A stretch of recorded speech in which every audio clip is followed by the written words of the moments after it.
Durante décadas, melhor séculos, muitos têm declarado que a Bíblia e a ciência estão em conflito.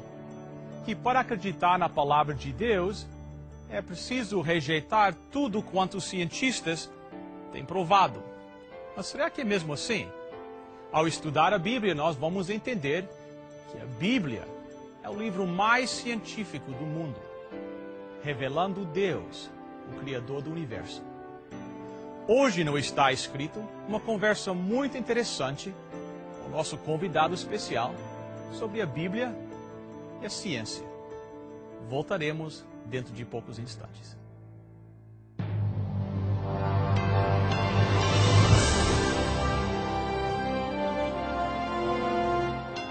Venceu a prova do tempo. O livro de Deus, a Bíblia. Ainda relevante neste mundo complexo. Está escrito, partilhando mensagens de esperança ao redor do mundo.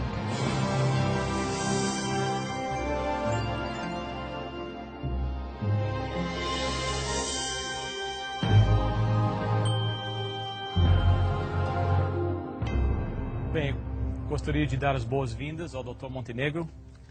Aqueles que assistem ao programa já conhecem o Dr. Montenegro, que ele já apareceu várias vezes no nosso programa. Bem-vindo mais uma vez. Eu que agradeço o convite. Dr. Montenegro nasceu no Brasil, formado em engenharia, e recebeu o PhD no Max Planck, na Alemanha. E hoje você mora na Alemanha e trabalha lá na área de bioengenharia. Exatamente. Depois de concluir os estudos no Brasil, o que nós chamamos da graduação, né? Eu terminei engenharia, depois fiz mestrado na área de química, e eu me mudei para a Alemanha para fazer doutorado. Fiz doutorado na área de físico-química no Instituto Max Planck. Tive o privilégio de trabalhar aqui no Canadá por um tempo. Trabalhei 3 anos como cientista aqui no Canadá e recentemente voltei para a Alemanha para trabalhar também na área de bioengenharia, no desenvolvimento de novos equipamentos e materiais na área de medicina. Então, isso é o que eu faço diariamente, né? Além de estudar a Bíblia. Muito obrigado. E nós agradecemos que você aceitou nosso convite e veio da Alemanha, especialmente para gravar esses programas. Nós agradecemos. Na introdução eu falei que durante séculos tem existido aquele conflito entre a Bíblia e a ciência. E, na realidade, muitas pessoas hoje ainda pensam que para aceitar a palavra de Deus, nós temos que virar as costas de tudo quanto o laboratório tem provado. Mas, na realidade, não é assim. Que ao nós estudarmos a Bíblia, nós vamos ver que a Bíblia é um livro científico, que não contradiz a ciência. Não é verdade? É. A maneira que eu vejo hoje a ciência e a Bíblia, na minha opinião, há uma ciência que a Bíblia tem como foco principal, chama-se soterologia, que é a ciência da salvação. Mas as pessoas que dizem que a Bíblia não é um livro científico, ou não é um livro que contém ciência verdadeira, é porque nunca leram a Bíblia de maneira cuidadosa, não prestaram atenção nos detalhes. Mas se há um livro, um texto antigo, por assim dizer, que contém uma ciência tremenda, esse texto é a Bíblia. Então nós temos, praticamente todas as ciências estão mencionadas na Bíblia, desde a matemática até a medicina. Interessante. Em todas as áreas nós temos textos que, se nós tivéssemos o cuidado de analisar com bastante afinco, nós iríamos encontrar verdades tremendas ali. E muitos dos problemas que assolam a humanidade hoje nós já teríamos tido a solução para tais problemas. Interessante. Então, um dos segredos do estudo da Bíblia é não vir ao estudo da Bíblia com um preconceito, né? Com as ideias já formuladas, né? E esse, na verdade, é um dos grandes problemas até para a ciência em certo. Si. Os preconceitos e as ideias pré-formadas atrapalharam o desenvolvimento científico por séculos. Inúmeras ideias científicas que eram estabelecidas no passado atrapalhar ou arruinar o desenvolvimento científico por séculos, coisas que foram desenvolvidas na época dos filósofos gregos, por assim dizer, e permaneceram como ideias válidas, a própria estrutura do sistema solar que eles haviam desenvolvido, e muitas pessoas adotaram aquilo como verdade. Quando outros cientistas vieram falando as suas descobertas, eles foram detidos, eles não tiveram o seu direito de se expor. Esse foi o caso de Galileu, por exemplo. Exatamente. E muita gente disse que foi, Galileu estava contra a Bíblia. Isso é uma mentira, Galileu não estava contra a Bíblia. Galileu, muito pelo contrário, ele era um tremendo crente nas Escrituras. O grande problema é que a ciência estabelecida na época não concordava com as ideias de Galileu. E essa ciência, ou os cientistas da época, pegaram o apoio da igreja dominante e forçaram essa igreja, ou induziram a igreja a condenar as ideias de Galileu. Mas o problema todo foram as ideias preconcebidas da própria ciência da época. Então esse preconceito, muitos dizem, existe só na área dos cristãos. Os cristãos não são os únicos com preconceito, então. Preconceito é uma coisa generalizada na raça humana. Na raça humana. Interessante. Hoje eu gostaria de focar um pouquinho mais na área de matemática. Certo. E a matemática na Bíblia. O uso de números, etc. O que é que o doutor podia nos falar sobre isso? Olha, a matemática, viu, é uma disciplina tão importante que a maioria dos cientistas concordaria que se um fenômeno não pode ser descrito na linguagem matemática, ele ainda não foi completamente entendido. A matemática está contida, e Deus ele utilizou a matemática para desenhar o universo que nós conhecemos. Deus ele utiliza a matemática na Bíblia do começo ao fim. Há livros na Bíblia que são verdadeiras aulas de geometria, quando Deus dá dimensões, ele dá razões, proporções ali. Eu queria ler um texto com você, que está no livro de Isaías, no capítulo 40, eu já havia preparado esse texto aqui, que eu acho muito interessante a maneira, a linguagem que Deus fala aqui. No capítulo 40 de Isaías, verso 12, diz: quem mediu com a concha das mãos as águas, ou tomou a medida dos céus aos palmos? Quem recolheu numa medida o pó da terra, ou pesou os montes e os outeiros em balanças? Deus está utilizando termos matemáticos aqui. E a Bíblia inteira, Deus faz jogos com matemática. Ele até nos desafia. Existe um texto de Apocalipse em que Deus ele nos convida a fazer um cálculo.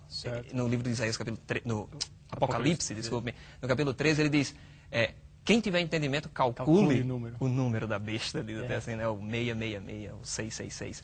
Então, Deus ele trata do começo ao fim. Então, há dois números na Bíblia que são muito utilizados. O primeiro seria o número 7, que é um número famosíssimo da Bíblia, e o segundo seria o número 10. Ambos os números, Deus ele joga com esses números. E você sabe como todo bom professor, ele atiça a nossa curiosidade. Ele faz com que a gente pense a respeito disso. Então, tanto o número 7 quanto o número 10 contidos na Bíblia são números que estão relacionados com algo completo, com perfeição. Então, nós temos, no caso do número 7, o ciclo semanal, né? A cada 7 dias um ciclo se fecha, um novo começa.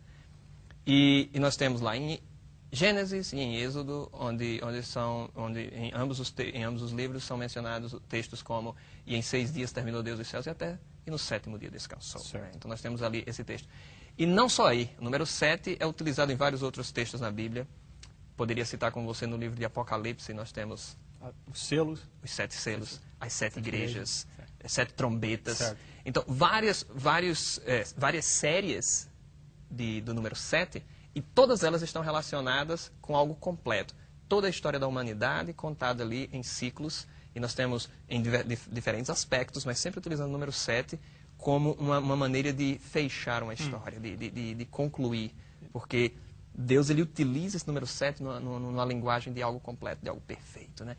E já o número 10, nós temos o código decimal, são os nossos 10 dedos, e a humanidade desenvolveu esse código decimal, é bastante comum entre todas as civilizações. E no caso da Bíblia nós temos os 10 mandamentos, nós também temos o número 10 apresentado lá nas 10 pragas no Egito, e vários outros textos relacionados com o número 10. Também na Bíblia Deus pega os dois números, o 7 e o 10, e combina-os. Nós temos combinações por meio de soma, de multiplicação. Se nós pegarmos, por exemplo, e multiplicarmos o número 7 pelo número 10, nós temos o tão famoso número 70. Que eu acho que qualquer leitor da Bíblia, qualquer pessoa que já tenha lido a Bíblia, conhece textos relacionados ao número 70, né? As 70 semanas da profecia de Daniel.